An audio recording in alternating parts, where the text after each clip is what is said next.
principais modalidades ventilatórias na ventilação mecânica básica, principalmente de adultos, é a modalidade VCV, ventilação controlada a volume. Mas você entende bem essa modalidade VCV? Se você quer entender um pouquinho melhor, fica aqui comigo nesse vídeo que a gente vai conversar sobre ela.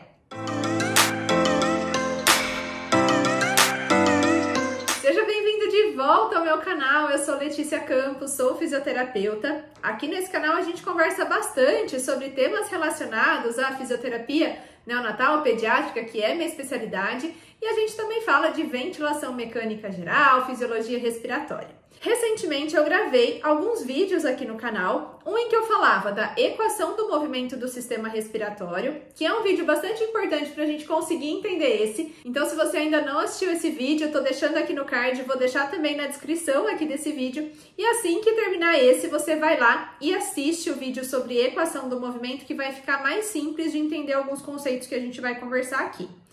Depois desse vídeo da equação do movimento, eu postei um vídeo falando sobre modalidades pressóricas, entendendo como que as modalidades pressóricas funcionam de acordo com a equação do movimento. A gente falou sobre PCV, sobre PSV. E agora, então, a gente vai falar sobre a modalidade VCV, que é a principal modalidade a volume que a gente utiliza na ventilação mecânica básica, e aí então a gente vai entender ela por meio da equação do movimento também.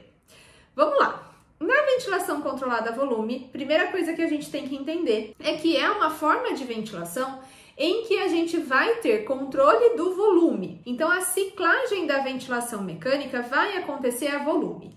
O disparo vai acontecer ou a tempo, ou a pressão, ou a fluxo, dependendo se o paciente está fazendo esforço ou não, de como a sensibilidade está ajustada.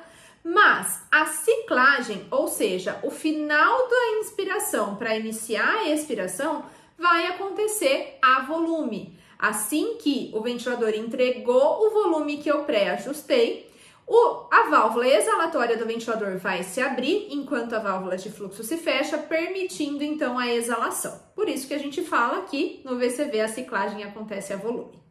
Mas e aí? A gente tem o controle do volume então. E o restante? Se a gente relembrar um pouquinho da equação do movimento, essa equação fala pra gente que a pressão total no sistema respiratório, e aí quando a gente está falando de ventilação mecânica, vai depender tanto da pressão do ventilador, como pressão muscular, se o paciente estiver participando, vai ser igual à pressão elástica mais a pressão resistiva. Essa pressão elástica, por sua vez, nada mais é do que volume dividido por complacência, enquanto que a pressão resistiva vai ser resistência vezes fluxo. Então, olha só como que ficou a nossa equação. Pressão total no sistema respiratório é igual a volume dividido por complacência, que é a pressão elástica, mais pressão resistiva, que é resistência vezes fluxo. Na ventilação mecânica básica, sempre a gente vai ter controle de um dos lados dessa equação do movimento. Quando a gente estava falando lá no outro vídeo sobre modalidades pressóricas, a gente estava falando de ter controle da pressão e todo o restante do outro lado da equação era resultante da mecânica do paciente, da pressão que eu ajustei. Ou seja, nas modalidades pressóricas eu tinha o controle da pressão, mas dependendo dessa pressão ajustada, da complacência e da resistência do meu paciente, eu ia ter determinado volume e determinado fluxo. Agora, o que está acontecendo é que a gente está tendo o controle do outro lado da equação. Então, a complacência e a resistência vão ser do paciente, é mecânica respiratória dele. Se ele tem uma menor complacência, uma maior resistência, é claro que isso vai impactar os volumes pulmonares, né? Mas o que eu quero dizer aqui é que nós não temos o controle da pressão, que está lá do outro lado da equação. Nós vamos ter o controle aqui do volume e do fluxo. Complacência e resistência é intrínseco, é do paciente. A pressão vai ser resultante do volume que nós ajustamos e também do fluxo, porque a gente precisa determinar com que tempo aquele volume vai chegar nos pulmões do nosso paciente, que é o fluxo inspiratório. A partir, sabendo do fluxo e sabendo do volume, a gente consegue saber qual que é o tempo inspiratório, mas a gente não faz um controle direto no tempo inspiratório nessa modalidade. A gente vai controlar o fluxo. Então, eu tenho controle lá daquele lado da equação, do volume e do fluxo. Complacência e resistência são do paciente. É claro que isso vai influenciar nos volumes pulmonares, mas é do paciente. E aí a pressão? A pressão vai ser resultante do volume do fluxo que eu ajustei. Então, quanto maior o volume, provavelmente maior a pressão que vai ser realizada. E também vai depender da complacência e da resistência do meu paciente. Vamos pensar aqui para o mesmo volume que foi ajustado.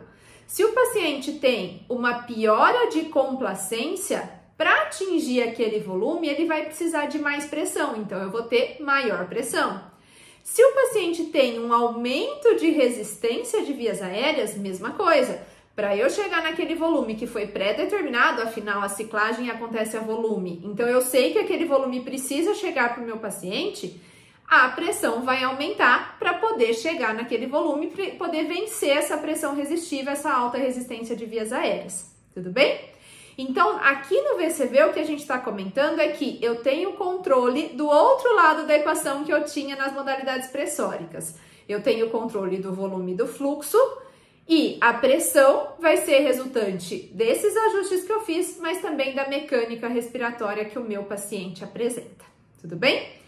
Por isso que no final das contas, dá meio que na mesma a gente ventilar o paciente em PCV ou em VCV. Ventilação controlada a pressão ou ventilação controlada a volume. É claro que em algumas situações eu preciso ter um controle maior do volume. Vamos pensar num paciente neurológico, por exemplo. É bom eu ter um controle maior do volume para eu fazer ajustes mais finos, para eu evitar, por exemplo, alterações importantes da ventilação que podem refletir em uma alteração da perfusão cerebral, por exemplo. Mas, no final das contas, conforme eu aumento o volume, eu aumento a pressão. O que vai acontecer é que eu vou ter o ajuste ali do volume, eu vou garantir que aquele volume seja atingido. Mas a pressão que vai ser atingida pode variar de acordo com as alterações de mecânica que meu paciente apresenta. Se eu quero passar esse paciente que estava em VCV, por exemplo, para PCV, qual era a pressão que ele estava precisando para gerar aquele volume que eu esperava que ele estivesse gerando, né? Eu ajustei, por exemplo, para o meu paciente 300 ml de volume. Eu preciso que ele faça 300 ml de volume. Quanto de pressão ele estava precisando para isso? Ah, ele estava precisando de 15 de pressão. Beleza, passa para PCV, coloca 15 de pressão, muito provavelmente ele vai fazer lá o volume que a gente estava deixando controlado para ele. Com a diferença que agora ele vai ter um fluxo livre. Se o paciente está entrando na ventilação, isso pode ser mais interessante, pode diminuir as sincronias, enfim, tudo bem? Mas no final das contas, quando a gente está ventilando bem, quando a gente sabe o que está fazendo, está ali ajustando parâmetros adequadamente, não tem, por isso que os estudos inclusive não mostram superioridade de uma modalidade para outra, dependendo da condição do nosso paciente, porque isso vai depender muito dos ajustes finos que a gente está fazendo e isso vai ser para qualquer modalidade, tá certo? Bom, eu espero que esse vídeo tenha te ajudado de alguma forma. Se ele te ajudou e você gostou do conteúdo, deixe aqui o seu like. Já aproveita para seguir o nosso canal, acompanhar o conteúdo que a gente posta aqui, conteúdo novo toda semana. E aqui na próxima tela eu vou deixar algumas sugestões de vídeo para você poder estudar mais sobre esses temas que nós conversamos aqui.